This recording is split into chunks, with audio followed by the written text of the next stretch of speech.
already. Okay, so welcome everyone. Thank you so much for joining us for this very inspiring evening with Walt Whitman Birthplace Association 2021 Poet in Residence, Forrest Gander. And stopping my share screen, one moment. All right, sorry for that. I think that I was frozen for a minute there, but back now. All right, so we're redefining Poet in Residence here today, what it means to be in residence. We're so excited to have Forrest with us virtually and to share his voice with so many people in so many places. And we look forward to the day that Forrest is able to come join us in person to see the house that Walt Whitman was born in 202 years ago at the Walt Whitman Birthplace Association Museum. My name is Caitlin Shea. I am the Events and Media Director for Walt Whitman Birthplace Association. And we're so excited to have you join us virtually. We have many, many virtual events that you can join us for with many contemporary poets and scholars discussing Walt Whitman's rich legacy. So we hope to see you for those events too. But I always want to start every single event by saying thank you so much to everyone who's able to donate. It really means so much to us. It makes events like this possible. Your presence also means multitudes to us, so thank you for that. And even something small like $5 that you might spend on a cup of Starbucks coffee actually means a lot because it all adds up with all the new people that we're meeting. And we're so happy to have you able to join us and also interested in all of the programming that we have. So I'll be posting a lot of links in the chat for our YouTube, which has a lot of our previous events that you can watch. This will be on there as well if you want to share it later on with people that haven't been able to join us tonight.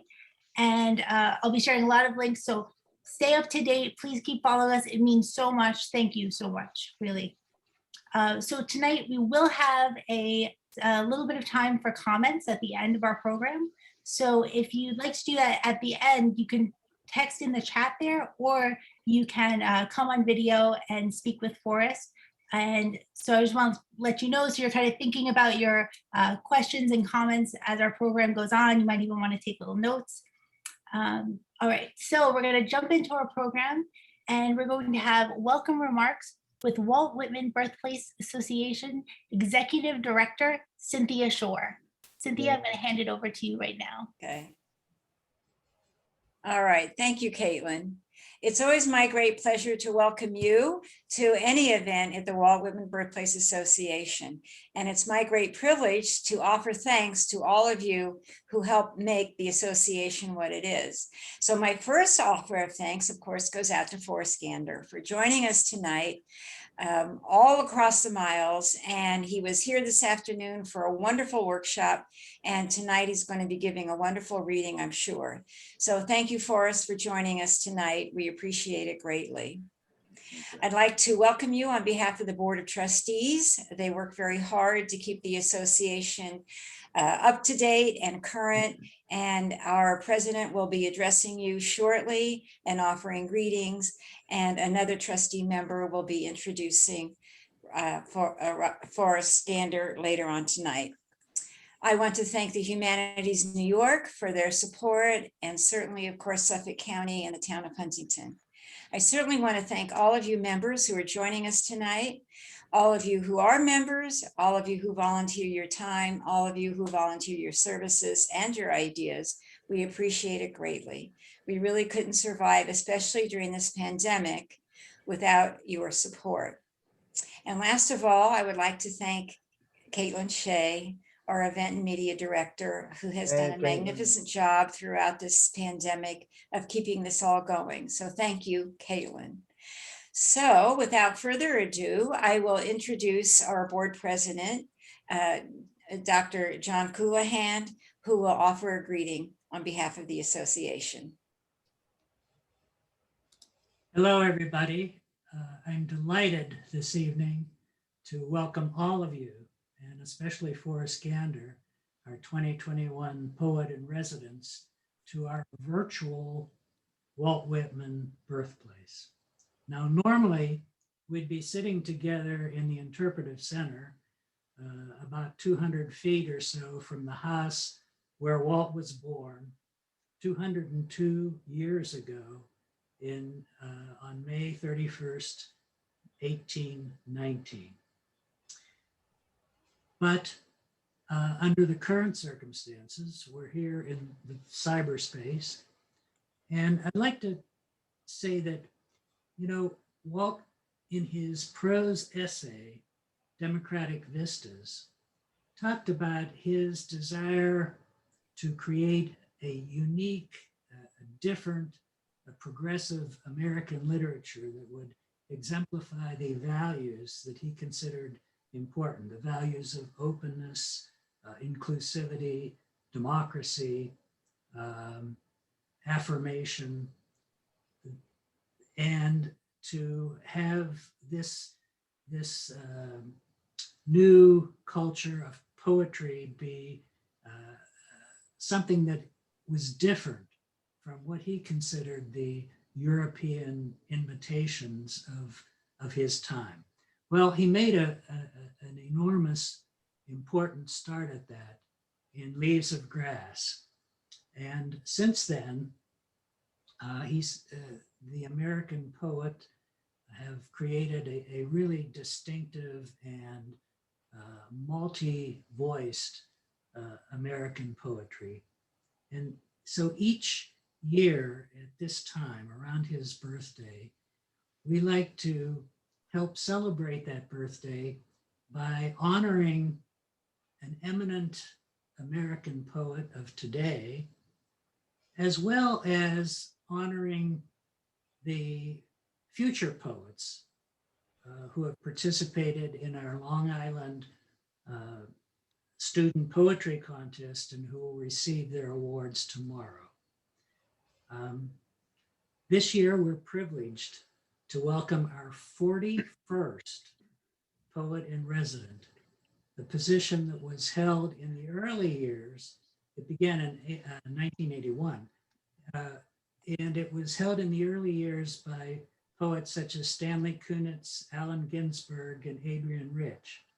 And more recent years, in the last 4 or 5 years or so, we've had Juan Felipe Herrera, Jane Hirschfield, Robert Pinsky, and Marilyn Hacker.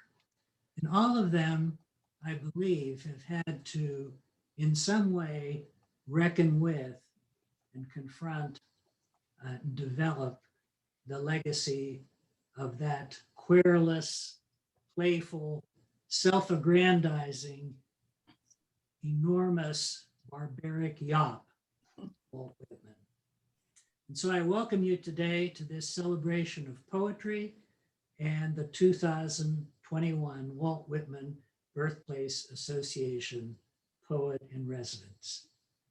And now I'll ask Board of Trustee member, and I should say former Suffolk County Poet Laureate, Robert Savino, to introduce Forrest Gander.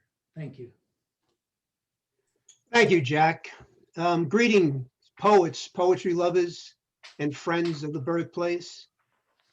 American poet Tony Hoagland says of our poet in residence, the quiet complexity of his syntax can build striking abstract landscapes in which the material and spiritual worlds seem equally intelligent.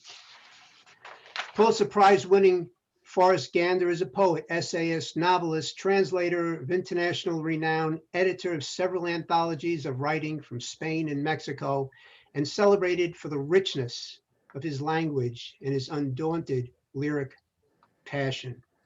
He is the author of more than a dozen books, including collaborations with notable artists and photographers. His most recent title, Twice Alive, 2021, addresses exigencies of our historical moment and the intimacies, personal and environmental, that bind us to others and to the world. Forrest's collection, Be With, 2018, won the 2019 Pulitzer Prize for Poetry and was longlisted as the 2018 National Book Award. The Pulitzer Prize judges' citation calls it a collection of elegies that grapple with sudden loss and the difficulties of expressing grief and yearning for the departed. The New Yorker reflects on this book. Be With is a blurted command welling up from the yearnings not quite expressible in the language. Forrest's partner of more than 30 years, the poet C.D. Wright, died unexpectedly in her sleep in 2016.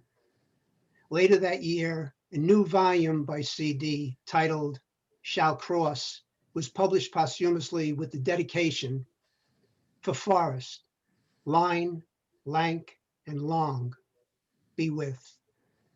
Forrest borrows his title from that dedication, which reads like a message from beyond the grave. This collection confirms receipt of the message and returns. In Be With, he is at once adamant about the ineffability of grief and committed to getting his inchoate grief sounds somehow into words.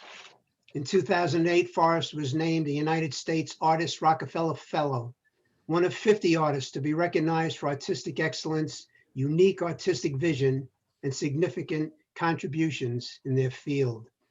He's also a recipient of fellowships from the National Endowments of Art, the Guggenheim, Howard, Whiting, and United States Artists Foundations. He has been a Library of Congress Witter Bynner Fellow and a finalist for the Pulitzer and National Book Critics Circle Awards. He's a chancellor for the Academy of American Poets and elected member of the Academy of Arts and Sciences. Forrest was a Briggs Copeland poet at Harvard University before becoming the A.K. Seaver Professor of Literary Arts and Comparative Literature at Brown University, where he taught with his wife, the poet C.D. Wright, for more than 20 years. He currently lives and works in Petaluma, California. If you haven't read Forrest's work before tonight, I'm confident that you will. And if you have, you'll want more, as do I. And now, Walt Whitman Birthplace Association is delighted to share the distinguished voice of Pulitzer Prize winning Forrest Gander.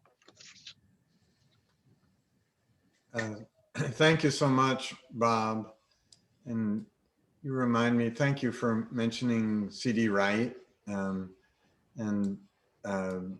Those of you who are listening, many of you know her work, and those of you who don't, she was one of the most original voices in American poetry, and someone who is compared in that originality to Walt Whitman. That's the poet C.D. Wright. I'm so glad to be here with you. I love the context for this. You know, Walt Whitman, been a hero my entire adult life, and his work was very influential for me, and still is. And I want to thank the trustees, and I want to thank the people who make donations, who sort of keep the spirit of that actual place alive, because it's a holy place, and I do hope I get to visit sometime. I noticed in preparing for this reading that I have a line of Whitman, or not a line, but at least a phrase of Whitman in my new book by chance, and not so much by chance because he's always with me. I'm not going to read that whole poem because it's a longer poem, which don't seem to do so well in Zoom readings. But the line is, it's the question: was there only inconsequential difference between I contain multitudes and be sure to like us, or those other hortatory sops we told each other to make the unbearable bearable? But that poem and the rest of my reading tonight will be from a new book that's just out, which is called Twice Alive. And it has the subtitle, An Ecology of Intimacies. And I'm very interested in intimacy. I think it's in intimacy, in intimate relations, that we most reveal who we are and discover who we are. And I'm interested in how that intimacy goes beyond just the human-human connection as well, to the landscape, to the non-human world, which is under such strain right now in this ecological crisis because of human activity. So I'm going to read you at the beginning of this reading right now, a little author's note, which precedes all the poems in my book, because I talk a lot about lichen, and a lot of you might not be brushed up on what your 6th grade teachers told you about lichen. So this is my little lichen paragraph. What many of us learned in high school about lichen, that it's an indicator species for pollution. Litmus, in fact, is derived from lichen, and that it's the alliance of a fungus and an algae or a cyanobacteria is pretty much true, but it's simplified. Lichen ecology seems to have more to do with collaboration than competition. With lichen, which may be more related to animals, some scientists say, than to plants, the original organisms are changed completely when they come together in that compact they make. They cannot return to what they were before. And according to Anne Pringle, who's one of the leading contemporary mycologists studying mushrooms and lichen, with whom I had a lucky opportunity to collaborate, it may be that lichen do not, given sufficient nutrients, age. Anne and other contemporary biologists are saying that our sense of the inevitability of death may be determined by our mammalian orientation. Maybe some forms of life have theoretical immortality. Lichen can produce asexually, and when they do, both bits of both partners are dispersed together to establish in a new habitat. How long can the partners of a lineage continue to reproduce? No one knows. But the thought of two things that merge, mutually altering each other, two things that intermingled and interactive become one thing that does not age, brings me to think of the nature of intimacy. Isn't it often in our most intimate relations that we come to realize that our identity, all identity, is combinatory? It's made of more than one thing. Aubade. And Aubade is a morning poem. Aubade. Can you hear dawn edging close? Hear soft light with its vacuum fingertips, gripping the bedroom wall. An understated what? Exhilaration? Can you hear the voices, if they can be called voices, of towies scratching in the garden, and then the creaky, low, husky voice flecked with sleep beside you in bed, telling a dream slowly, as though in real time. And now, interrupting that dream, can you make out the voice, if it can be called a voice, of absence speaking intimately to you, directly, using the names of those who were vulnerable, those who are gone? I know you must hear it feelingly, a low vibration in your bones, for don't you find yourself absorbed in a next moment beyond your given life?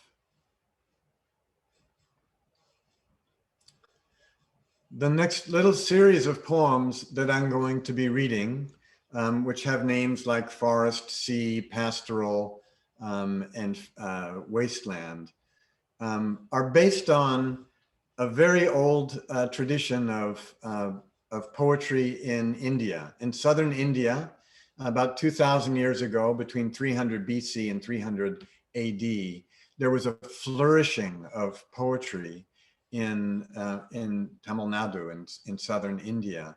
And one of the forms of poems, which is called Akam, from that period, precedes a lot of our own ecological thinking now, and the kinds of poetry that is now called eco-poetical, has a kind of precedent in this poetry.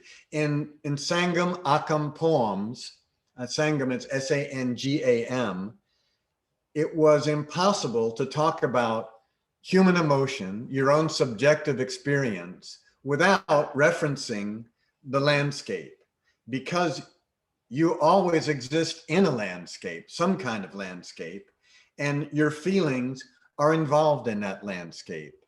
And it's that kind of thinking that has animated a lot of the ecological thinking now about how we need to recognize our mutuality with the non-human world.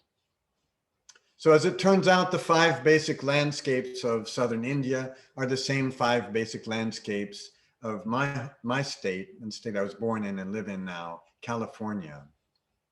This is called Forrest, with 1 R.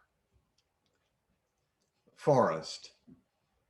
Erogenous zones in oaks slung with stoles of lace lichen, the sun's rays spilling through leaves in broken packets. A force, called it nighttime, thrusts mushrooms up from their lair of spawn, mycelial loam, the whiff of port. They pop into untrammeled air with a sort of gasp that follows a fine chess move. Like memories, are they? Or punctuation? Was it something the earth said to provoke our response, tasking us to recall an evolutionary course, our long ago initiation into the one among others? And within my newborn noticing, have you popped up beside me, love? Or were you here from the start, a swarm of meaning and decay, still gripping the underworld? Both of us half buried, holding fast, if briefly, to a swelling vastness, while our coupling begins to register in the already awake compendium that offers to take us in. You take me in, and abundance floods us, floats us out. We fill each with the other. All morning breaks as birdsong over us, who rise to the surface so our faces might be sprung.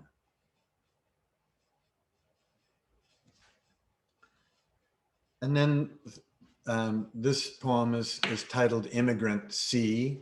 Of course, every sea is an immigrant that's constantly arriving, but I'm also thinking about the character of the United States, which is a nation of immigrants and indigenous people. Immigrant Sea. Aroused by her inaccessibility, he aches for more of her life to live inside him. Watching the breakers, standing so close he can feel heat coming off her wet scalp. What is his relation to this person before him, so familiar and foreign? The way he searches out her face, he searches out himself. Gusts thrash crests of swell, spring grasses twirl circles in the sand where they stand without speaking. She wants him to know it's all charged, even grass, positive, pollen, negative. So when grass waves, it sweeps the air for pollen. He feels electricity all around, as though the wild drama of the coming storm were already aware of them, foreigners on this shore. Little sapphire blue flowers speckle the dunes. He wonders if he has let himself flatten out into a depthless sheet, like escalator stairs, whether in the end he'll disappear underground without the smallest lurch of resistance. But when her lavish face turns toward him, beaming, the corners of her eyes wind wet, he yields to that excess. He reappears to himself.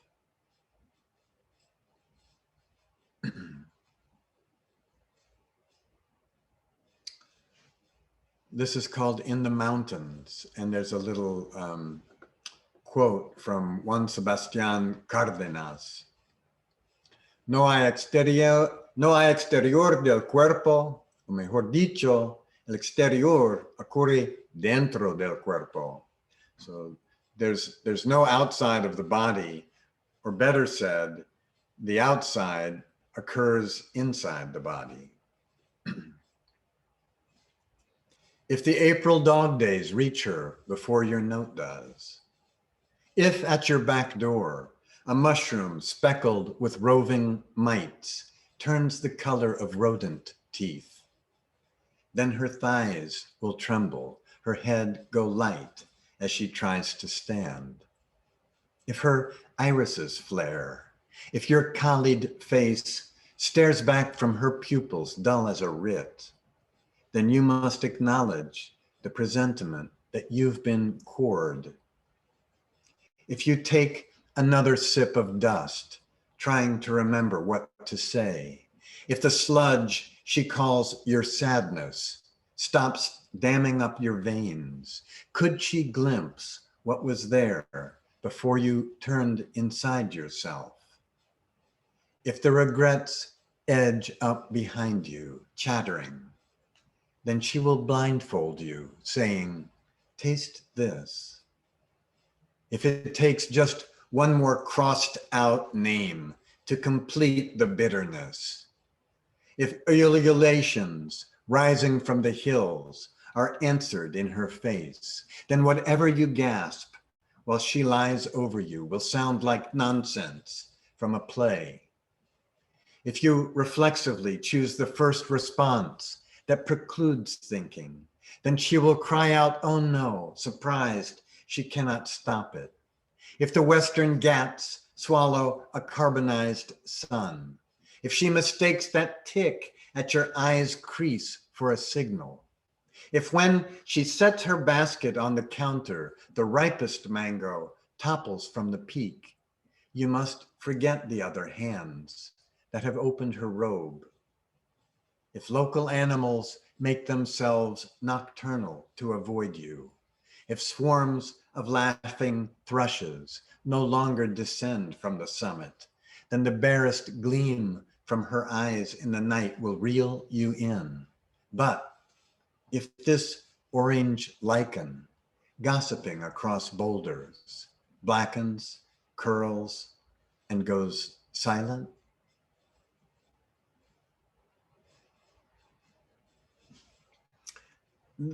this is the first full reading that I've given from this book. So a lot of these poems I'm hearing for the first time out loud. This one is called Pastoral. The rain broke off an hour earlier. The turn signal indicator ceased, the last of its clucking, and we arrived at the abandoned farm, arrived with others just now bailing themselves out from their cars, our voices pitched in some admixture of ease and exhilaration, some adventure in happiness, if there were such a thing, and it wasn't pretend. Laughing, slamming the doors, we were missable. We believed we were friends. Remember that? And your floriferous bridesmaids, still wearing those purple plumeria headbands like Goa hippies. The serpentine footpath to the river steamed. It steamed in sunlight, adding to the fullness without adding weight. You, to whom this place was a given, sacred even, and so not given to you, pointed out peacock tracks in the mud. Through an old orchard on either side of us were swollen jackfruit hung from bowing limbs. Swarms of midges bobbed up and down, like bald hairnets in the light breeze. Before it became visible, we heard the river, and behind it, the gurgling of runoff down bluffs of packed alluvium. Jacaranda perfume mixed with pong from your neighbor's breeder houses. Who could look into that afternoon and see it closing? Our whole queue halted when you went to one knee, when you crouched at a puddle to coo to a fat toad. Gone quiet, we were hypnotized by the signature enthusiasm in your face. As the sun cleared the clouds, you glanced back to find my eyes, eyes fixed on you. And what I felt then gave me cause to recall the pleasure breaking out on the faces of musicians in that pause between their last note and the applause. What you said, what I said, what we did, until there was no interval between us.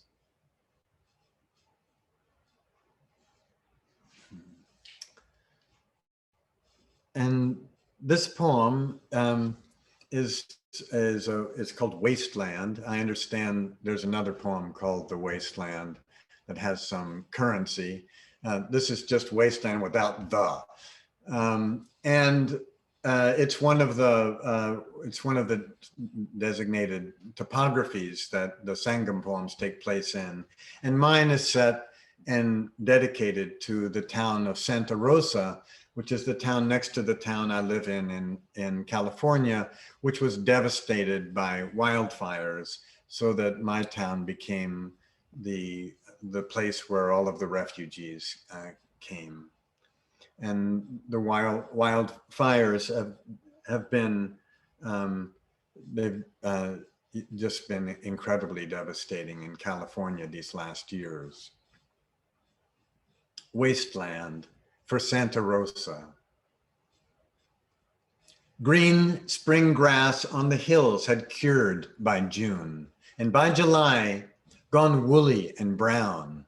It crackled underfoot, desiccated, while within the clamor of live oaks, an infestation of tiny larvae clung to the underleaves, feeding between veins.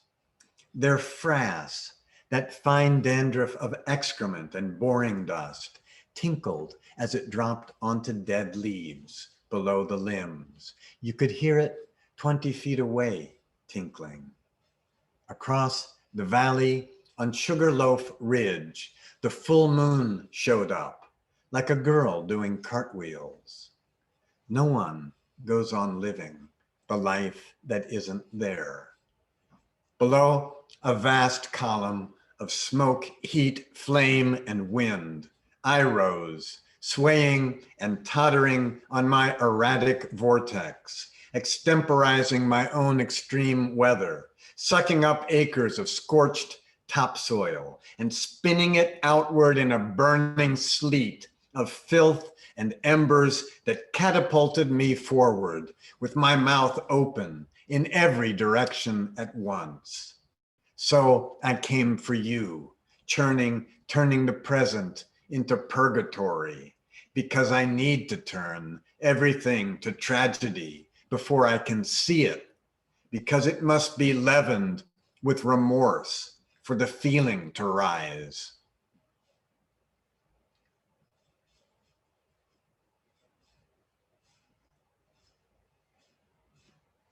Okay.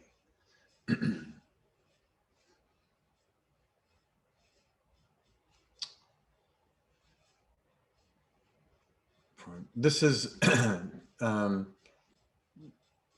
this poem is called Post-Fire Forest. And it came out in the New Yorker a little while ago.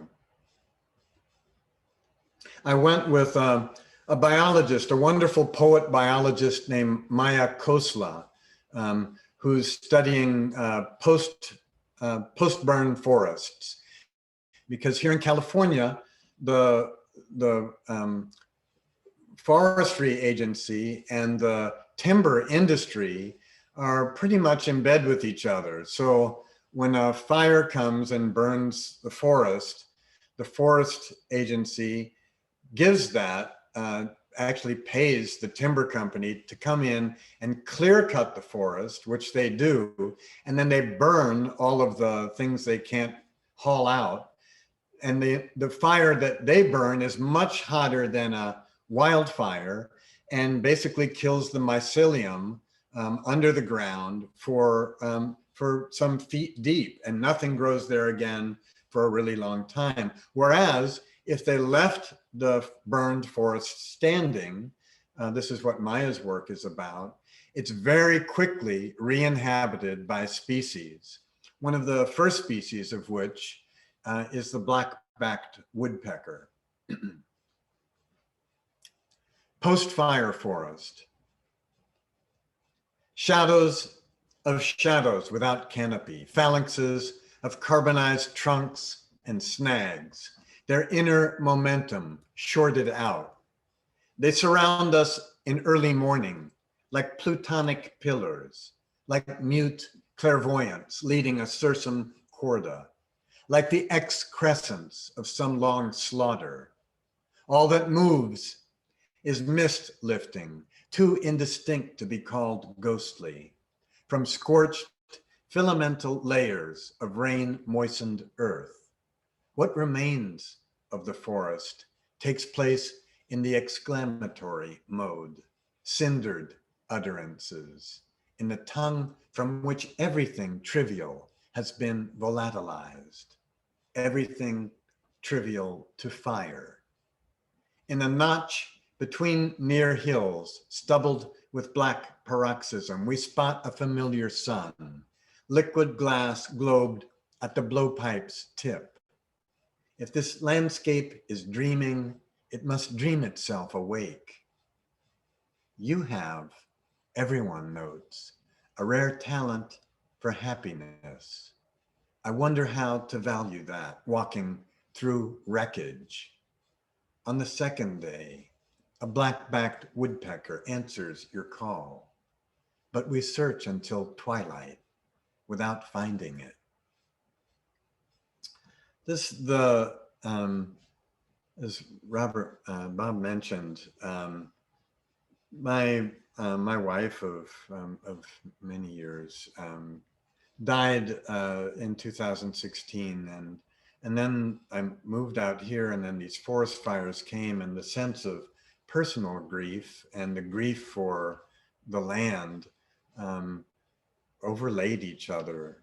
And at the same time, a few years later, and during this trip, I met someone who I live with now, an artist named Ashwini Bhatt, who has a rare talent for happiness, and dealing with that happiness and these multiple griefs has been a complicated place to be. Okay, this is a poem, and maybe I'm coming towards the end of the time here. This is a poem that is, I mean, I shouldn't say this, but it's kind of my imitation of a Robert Hass poem. Robert Hass has an amazing way of doing things that his poems are really hard to imitate. Because he starts out talking about one thing, and very soon he's talking about something completely different. And then that's opening up into something about language. And you're so far away from where you started, you can't believe you're going to come back, but you do. And he does this with beautiful long poems. This is my mini version of being influenced by the great poet Robert Hass. Pastoral.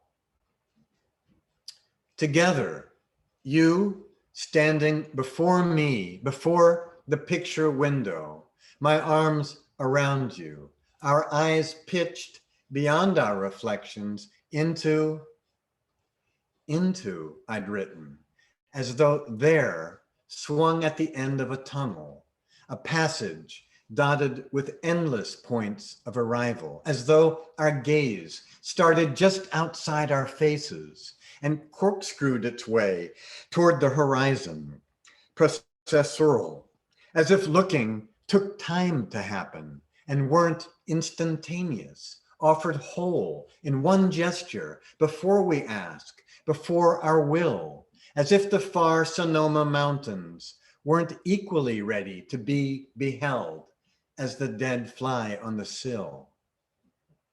The distance, a broad hill of bright mustard flowers, the morning light coaxes open.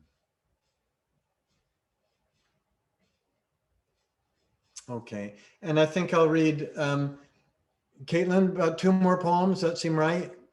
2 more sounds wonderful. Yes, Forrest. Thank you. Okay. This is also an aubade. Aubade. We were servicing the pools of the wealthy.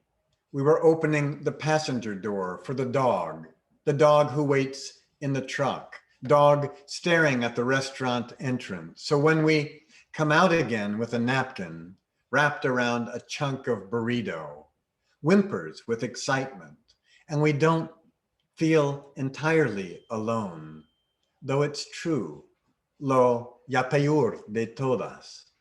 At Arian, the printers were dampening linen, so the letters would cast a shadow before they tossed the slugs of type back into the hell box.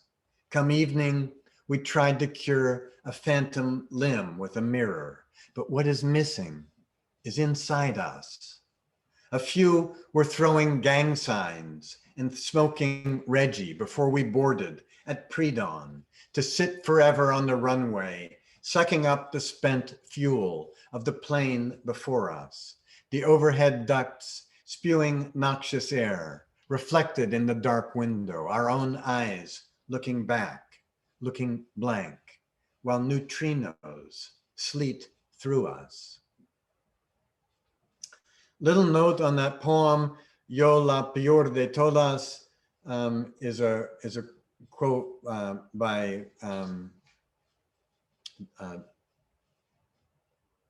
something I'm getting by De La Cruz, the great Mexican poet, theologian.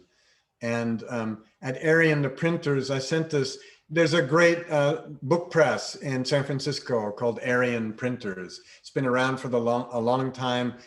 They use artists and poets often to make the most delicious books that you can never afford.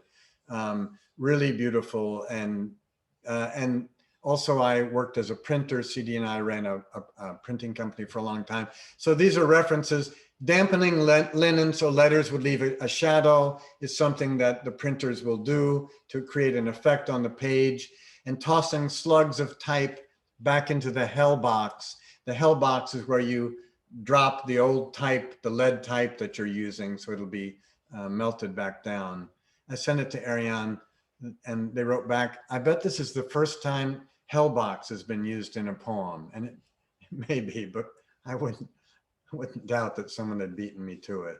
So I'll finish with this poem, which is kind of a visual poem, though you can't see it. And it's called The Redwoods. The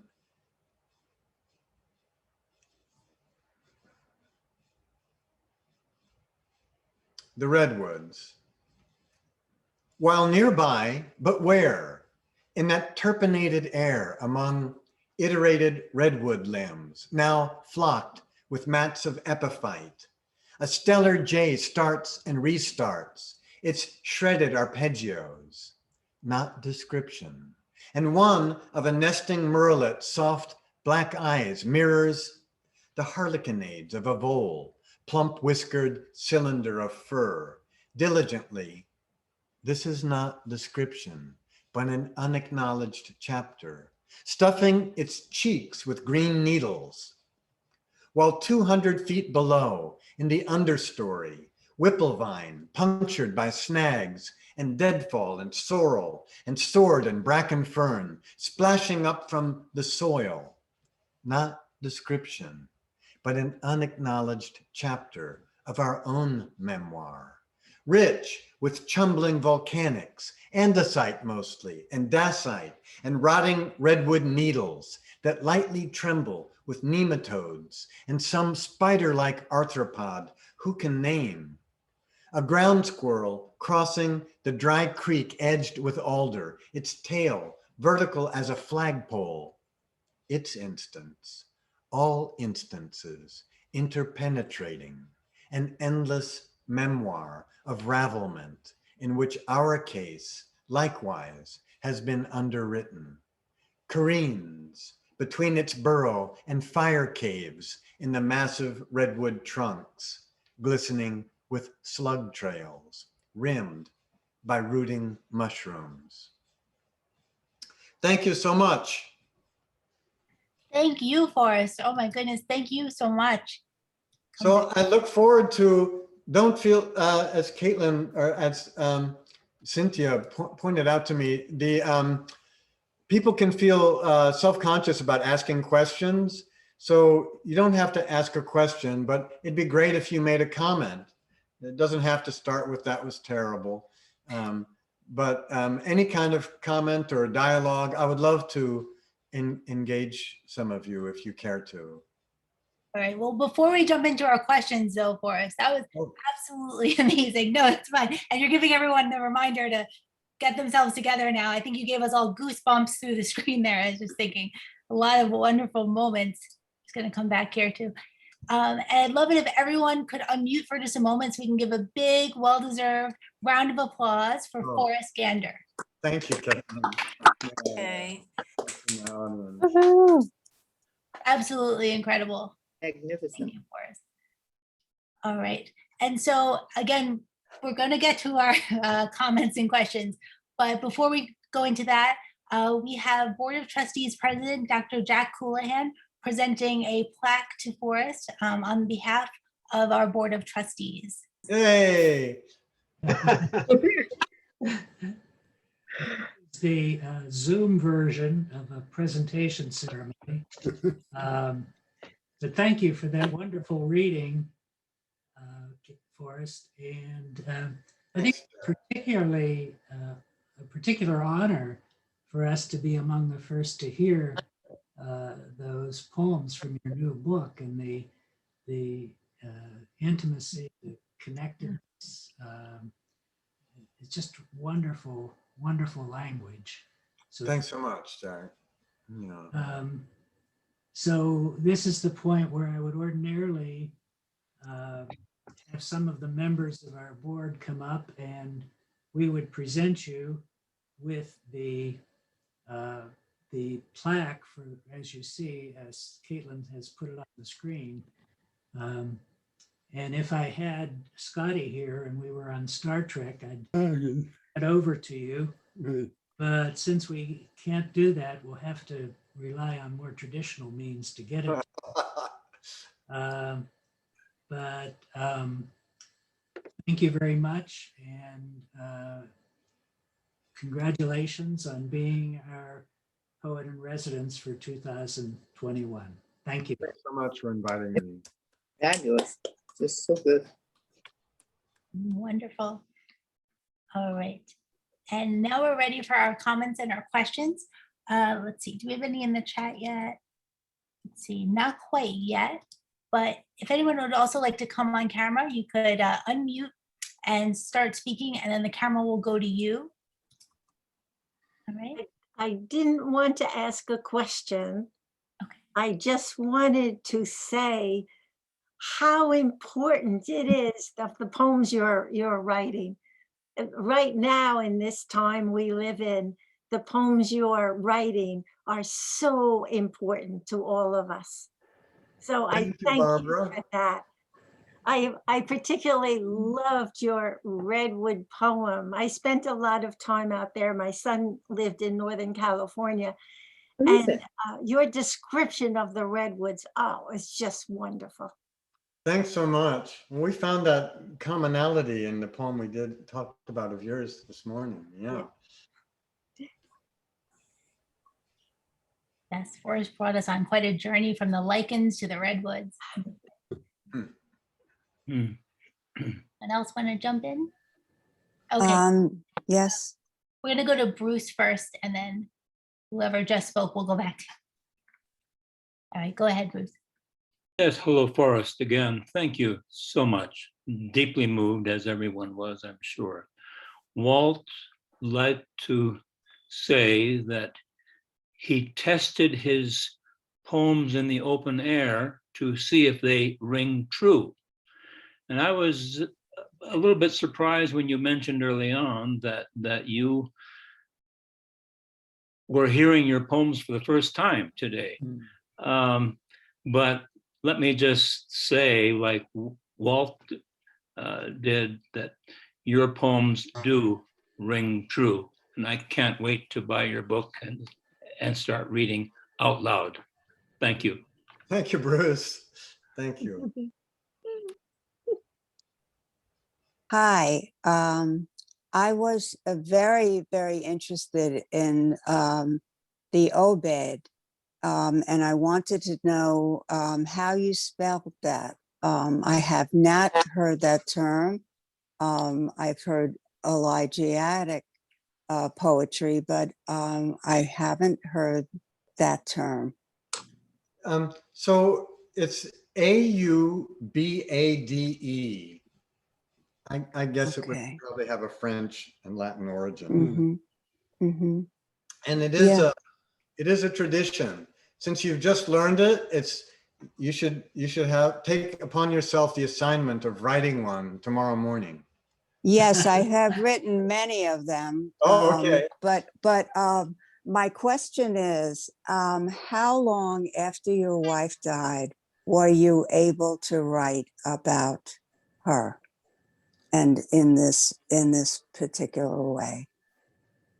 I didn't write for a year and a half. I didn't try to write. I didn't feel like writing. And I don't know that I would have written, except that I had committed myself to teaching in something called the Writers Community at Squaw Valley. And there you're obliged, everyone is obliged to write a poem a night. And so I really struggled all night that first night. And then, I had all this stuff just, it's like a sickness that had, deepened inside of me, and it just poured out. It kind of out all at once. But about a year and a half later, Sheila. Yes, because I haven't been able to write, and my husband died 1 year ago. And with similarly to the way I couldn't write about my mom. And then later on, I wrote like an 11-page prose poem. And I worked on that and presented it. And it helped me with the mourning process. Yeah. Each time I presented it and got comments, I was stronger. And so I think, I've just begun to write something, a gratitude poem. So that's a starting point. You think I should write poetry? I think I should. Now what happened? What happened? Where is everybody? Okay. Yeah. Sheila, I think you'll find also that in articulating your grief, you actually end up helping other people too. Yes. Yeah. Thank you very much for presenting today. Thanks. And Forrest, we have a comment in the chat from Pamela Ross. And Pamela says, I saw CD speak at a poetry and music session with Roseanne Cash and John Wesley Harding. She was magnificent.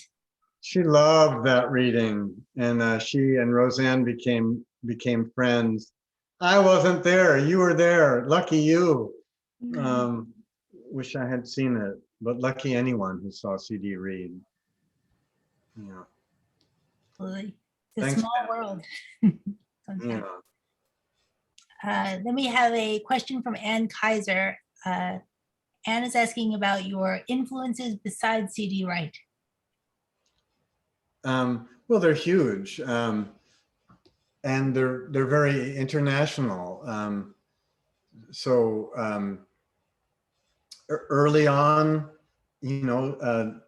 it was poets with sort of a really rich language, like Dylan Thomas and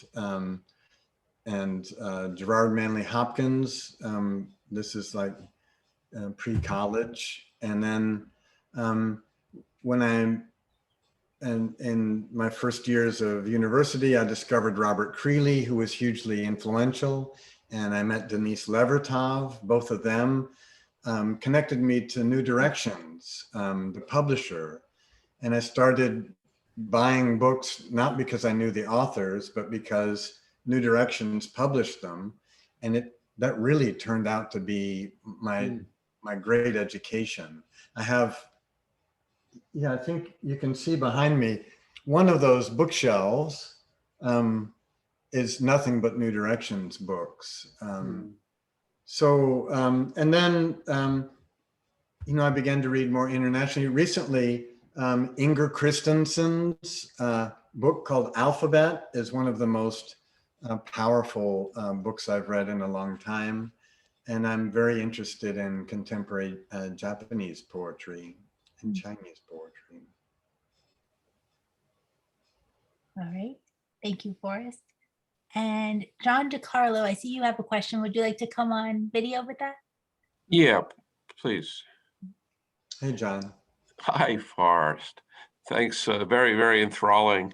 I had starting off with a broad question just about process, but then I wanted to just loop that in.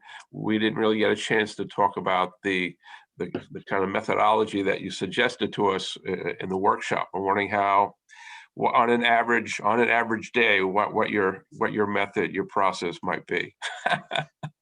No, Devin, you don't want to know that. Yeah. Oh, more chaos than we want to know about. Yeah.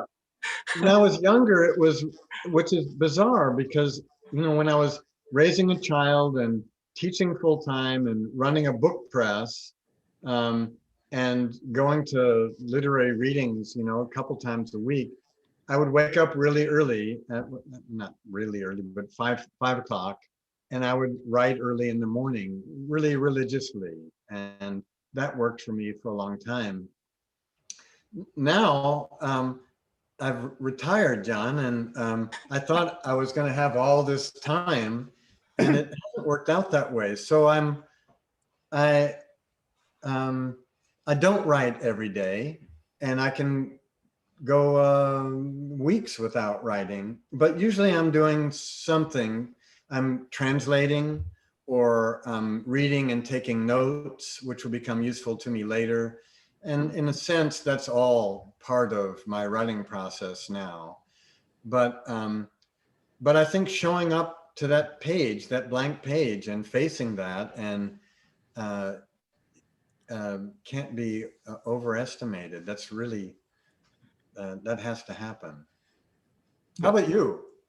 Actually, I was going to joke. I remember what you did. The last thing you just mentioned, I thought of Bruce Lee. He says, if you want to learn to swim, you got to get wet. Yeah. You can read about it, think about it, watch other people do it, but eventually you got to get in the water. Right. Yeah, we all have our methods, I think. Yeah. But yeah, I think I made a conscious choice recently to just wait for the feeling. Wait for the feeling, not to force it, not to over-intellectualize things, just to wait for the feelings to come. And I think maybe the older and more confident we are, the more we can do that. That there's this anxiety, especially in our youth, about not only writing that poem, but immediately getting it published. And then, weeks later realizing that you hadn't finished that poem. Right. Well, good. Thank you. That was helpful. Anyone with writer's block is getting very inspired here tonight, I think. Definitely.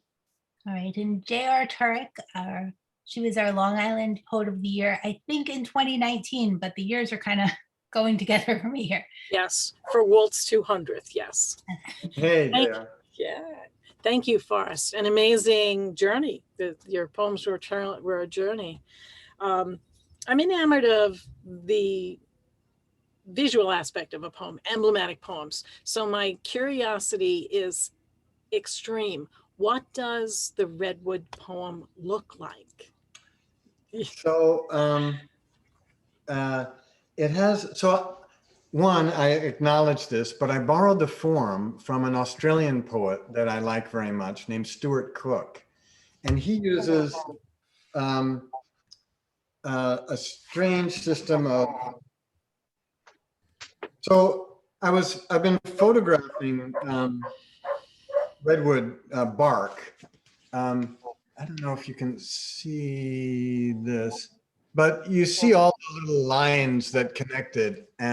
So the poem ends up having its own system of connecting. Yeah, you can see it a little bit. Connecting lines that go in different directions and provoke the possibility of different readings, though I think it sustains a single reading as well. But there's just an added element of connectivity that is sort of part of the theme of the poem for me. Thank you. I love it even more now.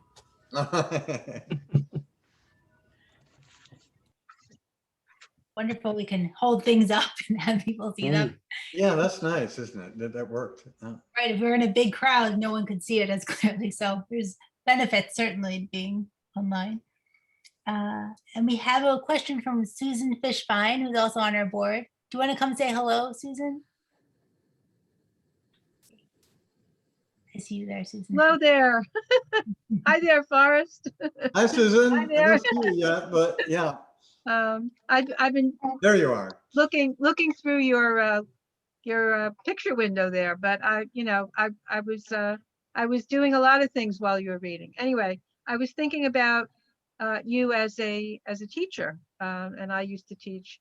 And my question was, how does teaching, if you still do it or have done it, inform your poetry? Well, tell me how it does for you first, and then I'll share. Oh, darn. Really? Well, I think I was an English teacher. High school, not at higher ed. There were times when I needed to express myself to myself, but for no one else really. And something might happen, through the classroom, some dynamic or something. And so I found some opportunities to write some very, basic poetry just for myself. Oh, good. Yeah. Yeah, but I mean, but I was thinking there's so much richness to your life. I mean, there's so many things feeding you. Where do you find the inspiration through students? Yeah. Well, my mom had interest. She was a fifth grade teacher, elementary school teacher, and her interests were, she loved everything. She lived excited about the world. So she started a lot of that. But teaching, I'll be teaching next week with this the same writers community thing at Squaws Valley, and it's surprisingly wonderful to be around other people who really value the art that you value and who are talking about it in ways that bring up things that I haven't seen or that call my attention to parts of a poem that I find suddenly useful to me. So I generally find the aspect of teaching, like I'm in a hot tub with people I like, and it's stimulating in every way. Thank you so much. That's a wonderful answer. Thank you, Susan. And would any of our other board members that like to come on camera and say hi? I know we have Richard Bronson with us. Richard, I'm putting the pressure on you there, Richard. I was an auditor for the master class, so I enjoyed that very, very much. And I like the approach, and of course, as I said before, I actually read through a couple of your books. I was looking for the one with the lichen, actually, a very recent one. I still have to read that. Right. So for me to actually hear the poems, I was surprised though that you didn't read your poems to yourself. I know in my own writing, what's very important is I actually read each line. I do two things. I read each line and I sort of try to listen to it from a conscious point of view, the word flow, et cetera. And it's always part of my style of writing. And the other thing I do, if I have a new poem, I try to test it out in an open mic somewhere. Oh, so good. In the reading. So if I have two things, it's different when you read to other people than yourself. And then I watch the faces very carefully to see if, it's a type of editing process. Are they getting it or not, So those are two things that I think for me is special. Really. No, I value both of those things. And of course, when I'm writing a poem, I'm reading it to myself, reading it even out loud constantly. But it's like you say, it's really different when you suddenly read it and it's beyond change because it's in a book and suddenly you hear it differently. And very much so, yeah. Yeah. The other thing I think you said, which I also value, is that my sense is that poems keep on evolving to some asymptotic way to perfection, but they never reach it. Yeah. And so it's like a glacier sort of, it's sort of morphing and things. And you have to be very careful not to submit a poem too early because you think it's great and then it gets rejected. You look and say, oh my God, I should have waited a few months. Yeah, I finally learned that, and that's, the tendency is, my first feeling is, this poem is great, read it and weep. And then, just 2 weeks later, it's, oh, that's nowhere close. But so that's why Pat Metheny, the wonderful guitar player, jazz musician, sure. Before he records an album, he does what you do. He takes it on the road. He performs, because when you hear it on a stage in front of others, like you reading at the open mics, you suddenly hear differently, and you get that response. It's really useful. I really appreciate hearing your poems today. They were just wonderful. Thanks so much, Richard. And we also have Harriet Spitzer, another board trustee with us. Harriet, I don't see your video on, so again, no pressure. I don't want to put it on you. Let's just talk about Harriet. Harriet is amazing. She helps us a lot with our events, usually when we're in person too.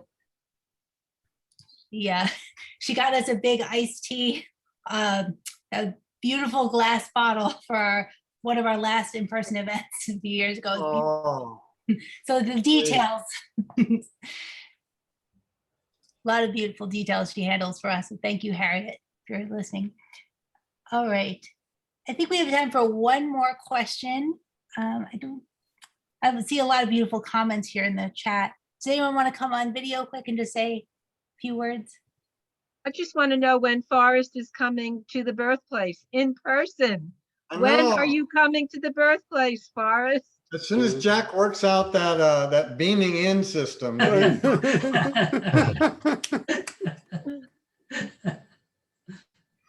If I may, first of all, thank you for the wonderful reading.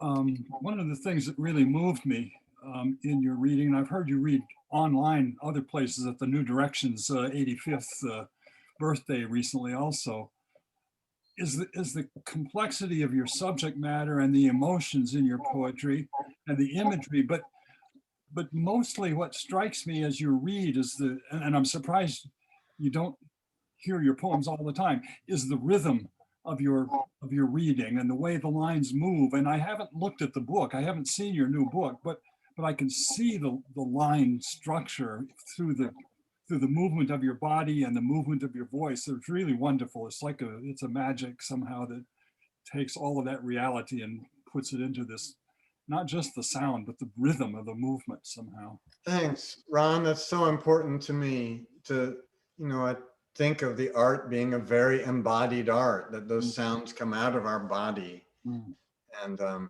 I definitely feel them as rhythm. And I'm really interested in also the way that rhythm makes meaning apart from semantic meaning. Yes. So I'm really, that's the highest compliment that you gave me. Thank you so much. Thank you so much, Forrest. Absolutely incredible, incredible. And if everyone would unmute one more time for a big round of applause. I know we're all waiting to have. And back to you all. One more Caitlin, time. thank you so much for Thank you. making this happen. So happy to have you with us, Forrest. And now you have to rest. You had a big day with us, the 2 events. It's a beautiful day. Thank you. And nice to meet you all. Those I'm meeting for the first time, and some of you I'm seeing again. Wonderful. I'm going to put those links in the chat one more time because I hope that you join us and you follow up on our social media. We love being connected to people. So every comment you leave, we're always reading them and getting inspired for new events. So please keep doing that. We love it. And thank you so, so much, Forrest. Okay. Beautiful evening. I hear from you again. Bye, Caitlin. All right. Bye, Bye, Forrest. Bye. everybody. Bye, thank you, fabulous. Thank you. Cynthia, thank you. And Forrest is one of the first poets to stand during a Zoom reading. So Yes. I'm nervous to sit. Project better, right? Thank you. Good night. Right. All right, everyone. Have a wonderful, wonderful weekend. I will see you soon. Thank you. Corey.